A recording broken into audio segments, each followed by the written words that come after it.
श्री शिवाय नमस्तुभ्यम हर हर महादेव भक्तो ओम नमः शिवाय। जैसे कि ये हाल ही में भी पंडित जी को जो चोट लगी, जो नारियल फेंका गया है होली वाले के दिन, जो पंडित जी जैसे सीहोर में होली खेलते थे वैसे वो वहां भी खेल रहे थे होली, और लाखों की भीड़ थी, बहुत सारी भीड़ थी और प्रशासन भी बहुत थे, पुलिस भी थे, पंडित जी की मतलब सुरक्षा में थे, लेकिन बिंदास सब लोग होली खेल रहे थे।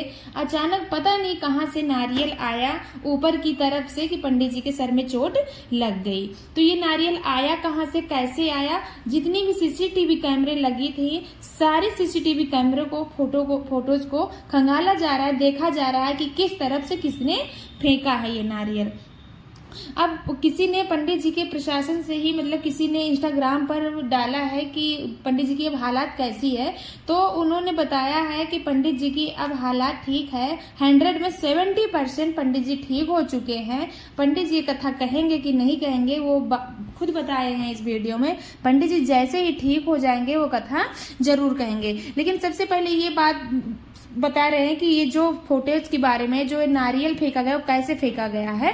तो पंडित जी ने होली खेल रहे थे, होली खेलते समय किसी ने ऊपर से नारियल फेंका, देखा नहीं किसी ने कि कहां से नारियल आया, नारियल को फेंका और पंडित जी के सर पे सीधा चोट लगा। ऐसा निशाना बाजी करके वो नारियल मारा गया कि सीधा पंडित जी के सर पे ही लगा, नहीं तो कहीं भी टकरा सकता था, किसी को भी लग सकता था। लेकिन पता नहीं किसने इतने उससे निशाना बांधा था कि पंडित जी के सीधा सर पे लगा और पंडित जी अपना सर पकड़ के नीचे बैठ गए और फिर जो भी वहां थे उनसे बोले कि नीचे की तरफ देखो, नीचे की तरफ नारियल पड़ा था। उन्होंने उसके जो भी सहकर्मी थे, जो वहां के कार्यकर्ता थे, उन्होंने उठाया नारियल को, उठाया और देखने लगा कि ये नारियल कहाँ से आया है।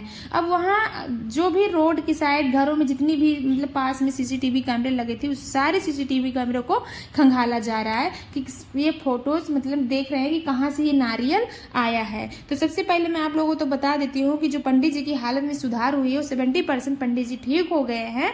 उनके एक कार्यकर्ता ने इंस्टाग्राम पर ये वीडियो अपलोड किया था, उन्होंने बताया था कि पंडित जी 70% अब ठीक हो गए हैं।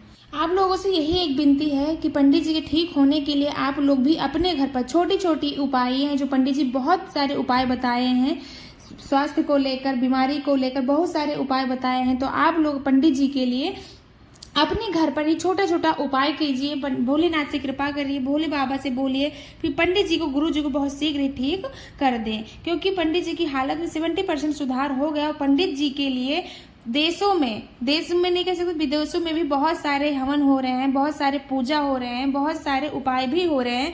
तो आप लोग भी पंडित जी को स्वस्थ करने के लिए, मतलब उनको सही जल्दी करने के लिए आप लोग भी अपने घर पर छोटी छोटी उपाय जो पंडित जी बहुत सारे बताए वो उपाय करके आप लोग पंडित जी के लिए प्रार्थना जरूर करें। क्योंकि हम लोगों का कर्तव्य है कि जल्दी से जल्दी पंडित जी ठीक हो जाएंगे, हम लोग उनके लिए उपाय करें, जल्दी से भोले बाबा उन पर कृपा कर दें, जल्दी से वो ठीक हो जाए, हम लोगों के बीच बहुत शीघ्र ही वो आ जाए। तो आप लोगों से यही एक विनती है कि पंडित जी के लिए आप लोग अपने ही घर पर भगवान भोले से विनती करिए, उपाय करिए कि पंडित जी को बहुत शीघ्र ठीक हो कर दिए। क्योंकि हम लोगों का यही कर्तव्य है, क्योंकि हम जितने लोग भक्त हैं जो पहुंच नहीं सकते, भगवान से यही प्रार्थना कर सकते हैं। तो भगवान से हाथ जोड़ के प्रार्थना करें, उपाय करें, उपाय के माध्यम से बाबा से प्रार्थना करें कि ये मनोकामना है, पंडित जी को लेकर बोले और मनोकामना बोले कि हमारी मनोकामना बहुत शीघ्र पूर्ण कर दीजिए। ये हम लोगों का कर्तव्य है।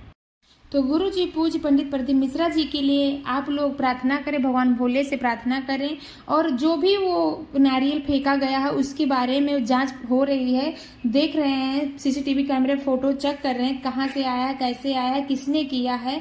इतना बड़ा हमला हो सकता था, भगवान की कृपा से चलो इतना ही हुआ कि सर पे ही लगा है, नहीं तो बहुत बड़ा हादसा हो जाता। तो भगवान की कृपा थी, भोलेनाथ की कृपा थी कि पंडित जी सही सलामत हैं और पंडित जी की हालात में 70% सुधार हो गया है। तो आप लोग भोले बाबा से कृपा करें कि पंडित जी को बहुत शीघ्र ठीक करें और पंडित जी बहुत शीघ्र हम लोगों के बीच अपना कथा कहने आए।